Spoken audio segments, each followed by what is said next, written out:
रोज शाम मैदान में बैठे ये कहते हुए एक बच्चा रोता है, हम गरीब हैं इसलिए हम गरीब का कोई दोस्त नहीं होता है। यूं ना झांका करो किसी गरीब के दिल में, वह हसरतें बेलिबास रहा करती हैं। आंखों में आंसू लेकिन मन में कुछ करने की चाह आज हमारे गेस्ट के दिल में है। आज के हमारे गेस्ट विश्वास कुमार झा उर्फ Bittu Vishwas Jha. He is the chairman of Amikala Bhagishwar Free School in Sitamarhi, Bihar. Hello and welcome to Rama Rashi Foundation. आपका बहुत बहुत स्वागत है बिट्टू जी। धन्यवाद मैम, आपको भी बहुत बहुत आभार कि आपने सीतामढ़ी ऐसे पिछड़े जगह को अपने चैनल में इंटरव्यू के लिए आज एक जगह दिया, इसके लिए बहुत बहुत आभार। बिट्टू जी, आप अपने बारे में हमें कुछ बताइए। आपका ये एनजीओ, आपका ये ट्रस्ट जो है, ये कौन कौन से अच्छे काम कर रहा है छोटे छोटे बच्चों के लिए, इसके बारे में आप हमें बताइए।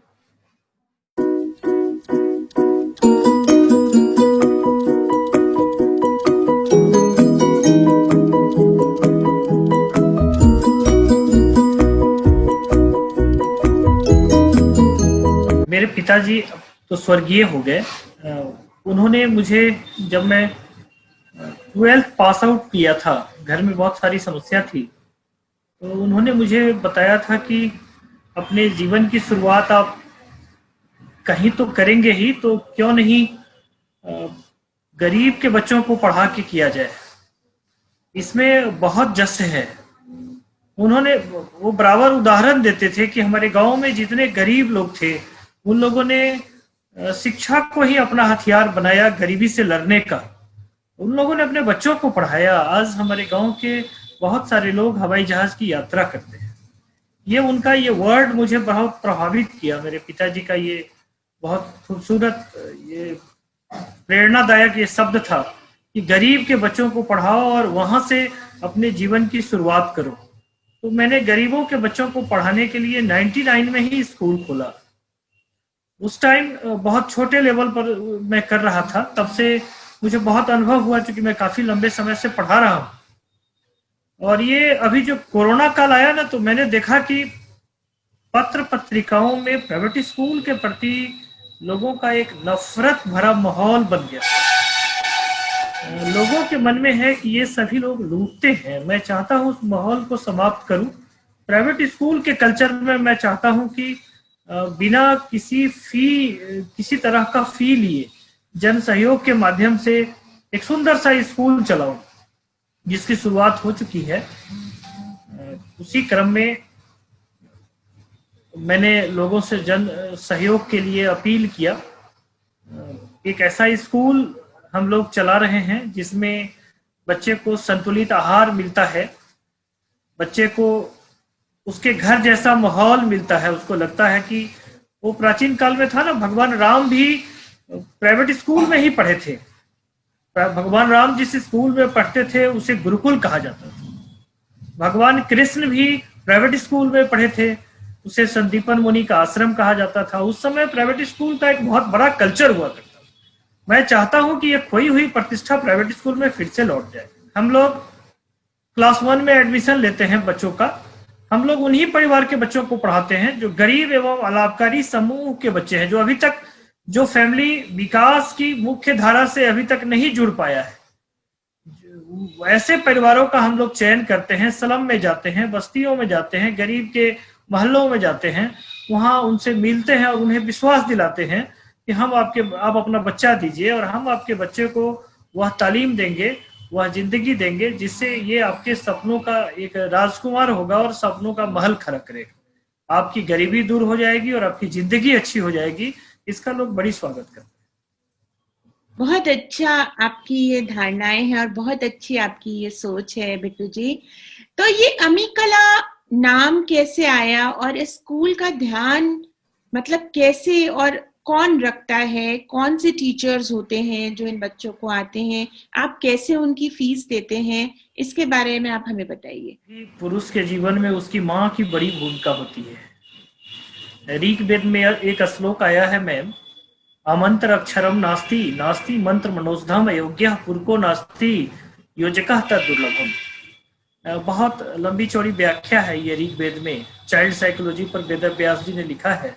उसमें उन्होंने वर्णन करते हुए लिखा है कि जिस पुरुष का के माता पिता व्यवहार कुशल होते हैं, विद्वान नहीं भी होते हैं, तो वे अपने बच्चों को व्यवहार कुशल बना लेते हैं, और जिनमें व्यवहारिकता आ जाती है वे जीवन में सफल भी हो जाते हैं। मेरी माताजी जब मैंने हॉस्टल की स्थापना की थी तो उन्होंने एक शब्द कहा था कि बच्चों को कुछ तुम नहीं कर सको तो कम से कम भोजन अच्छा देने का प्रयास करो, उसे माहौल अच्छा देने का प्रयास करो, उसे उसकी खुशियां मिलनी चाहिए घर जैसी। ये मेरी माँ हमेशा बोलती थी। मेरी माँ को बहुत लगाव था बच्चों से।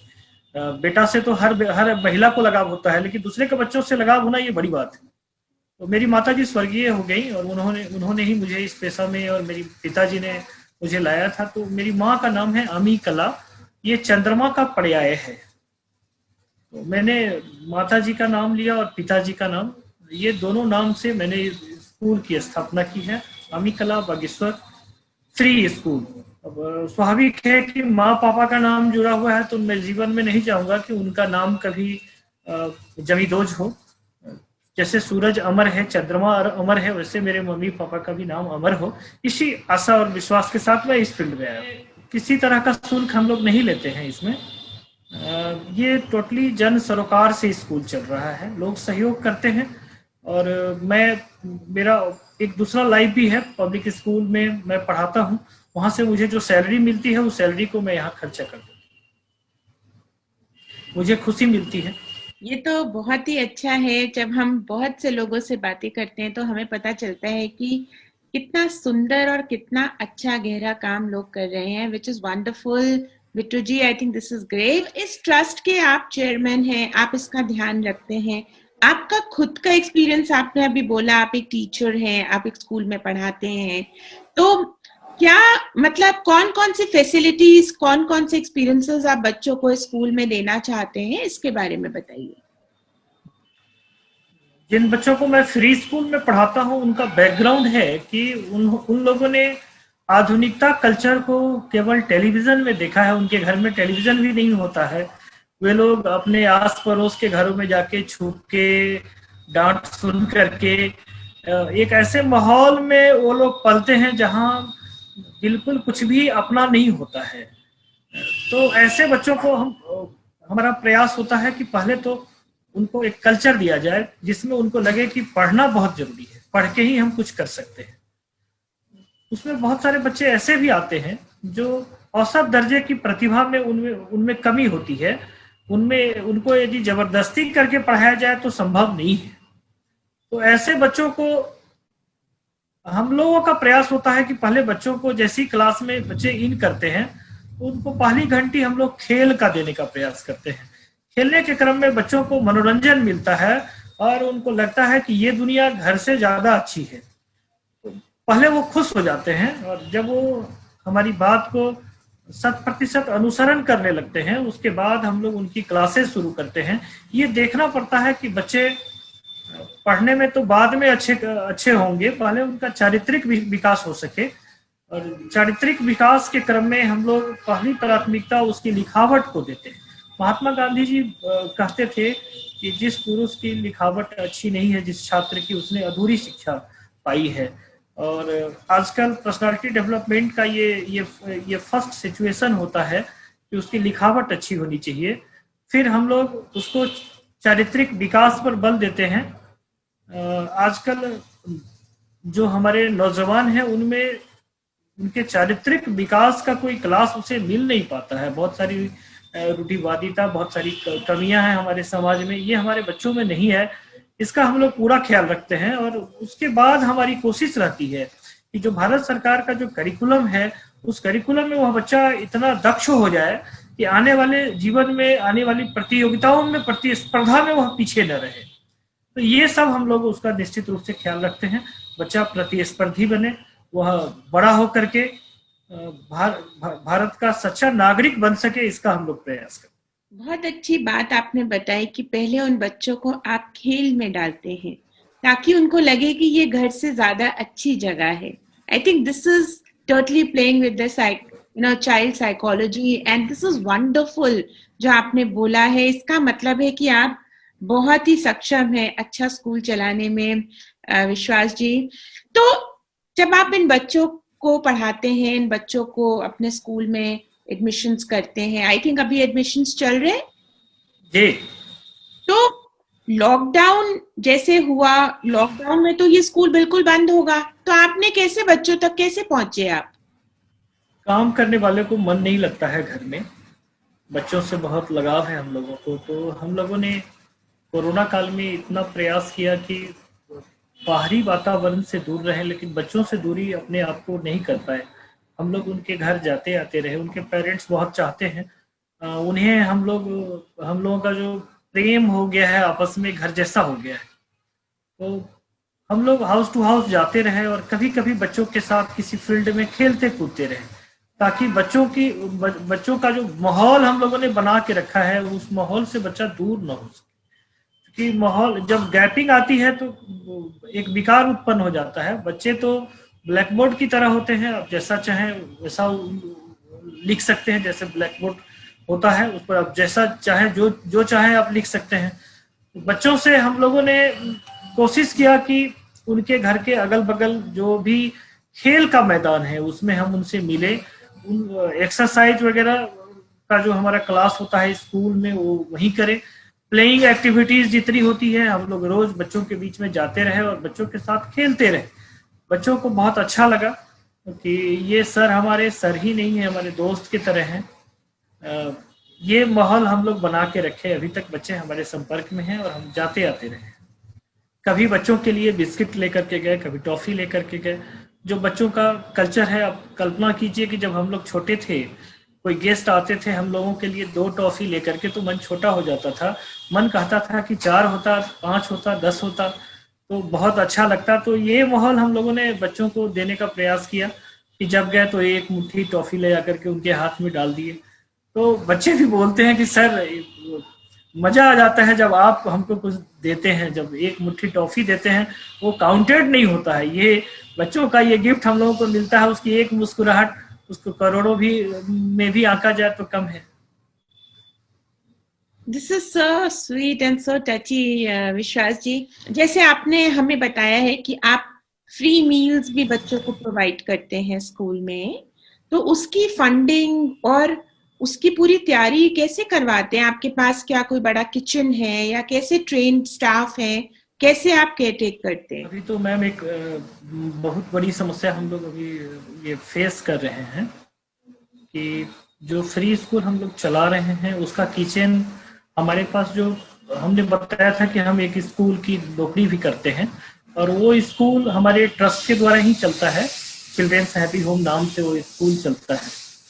हमारे जितने टीचर हैं वे सभी त्याग की भावना से पढ़ाते हैं, उनको जो सैलरी मिलती है वो भी फंडिंग करते हैं, हम लोग भी फंडिंग करते हैं और हमारे कुछ फैमिली मेंबर हैं, हमारे कुछ फ्रेंड हैं वो फंडिंग करते हैं.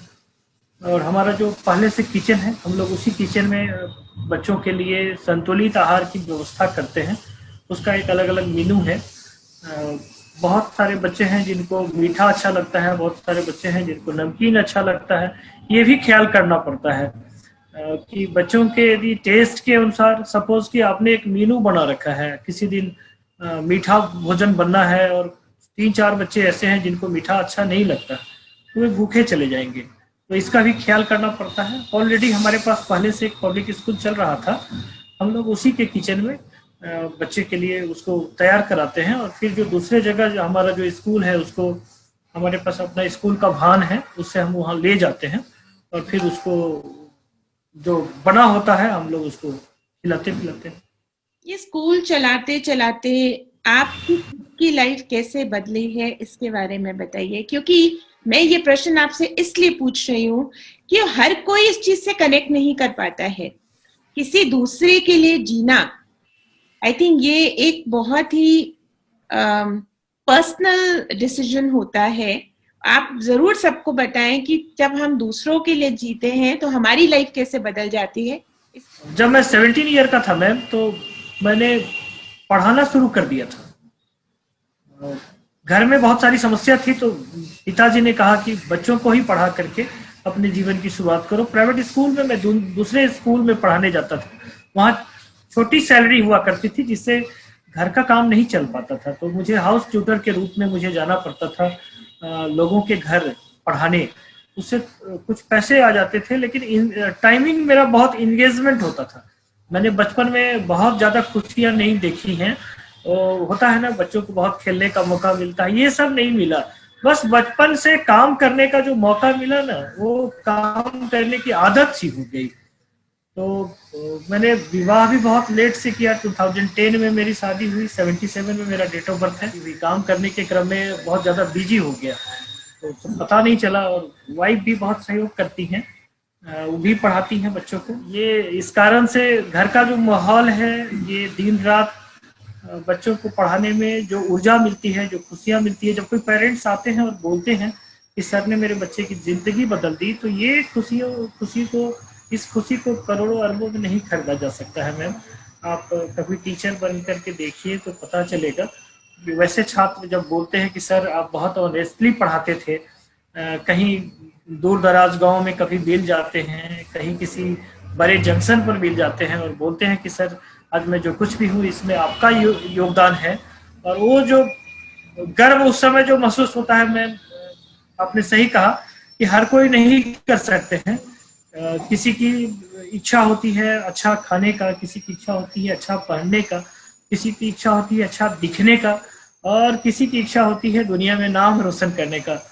तो ये ईश्वर ने मुझे इतनी ताकत दी। हम भगवान को भी इसके लिए बहुत आभार व्यक्त करते हैं कि आजीविका का कोई ना कोई क्षेत्र तो होता ही, लेकिन दूसरे को जिंदगी दे करके और दुनिया में नाम शोहरत कमाने का जो ईश्वर ने मुझे मौका दिया, ये बहुत बड़ी बात है मेरे लिए। तो विश्वास जी, लास्ट में आप कुछ मैसेज खास देना चाहेंगे सबको? दुनिया में बहुत तरह के काम हैं, हर तरह का काम करके अच्छी जिंदगी जी जा सकती है। आपके लाख प्रयास करने के बाद यदि आपकी जिंदगी नहीं बदलती है तो आप अपने बच्चों को पढ़ाइए, आप अपने बच्चों को अच्छी तालीम दीजिए। यदि आपके बच्चे पढ़ जाएंगे, वो केवल आपकी परिस्थिति को नहीं बदलेंगे, वे समाज को बदल सकते हैं, वे राष्ट्र को बदल सकते हैं। शिक्षा ही एक ऐसा हथियार है जो नफरत का माहौल समाप्त कर सकता है। शिक्षा के द्वारा हम देखते हैं कि मनुष्य ही नहीं, जानवर भी अपने ओहदा को बढ़ा लेते हैं। इसका बहुत सारा उदाहरण है इस दुनिया में, इसलिए मैं चाहता हूं कि दुनिया का हर बच्चा शिक्षित हो। आई थिंक दिस इज वंडरफुल। हम अपने सारे फॉलोअर्स, सारे व्यूअर्स, जो भी लोग हमारे फाउंडेशन के साथ जुड़े हुए हैं, हम उनको ये रिक्वेस्ट करते हैं that he is looking for a little bit of funds, little bit of support. If by any means you could send across some funds to these kids, जो छोटे छोटे गाँव में छोटे छोटे बिलो पॉवर्टी बच्चे हैं, जिन बच्चों को कोई हेल्प नहीं कर रहा, उनको बिट्टू जी हेल्प कर रहे हैं। So please support him through some funds. This is a fundraiser video that we are doing. Go ahead, his number is available on the poster, in this video, on this feed. Please go ahead, get in touch with him, and please raise some funds for him.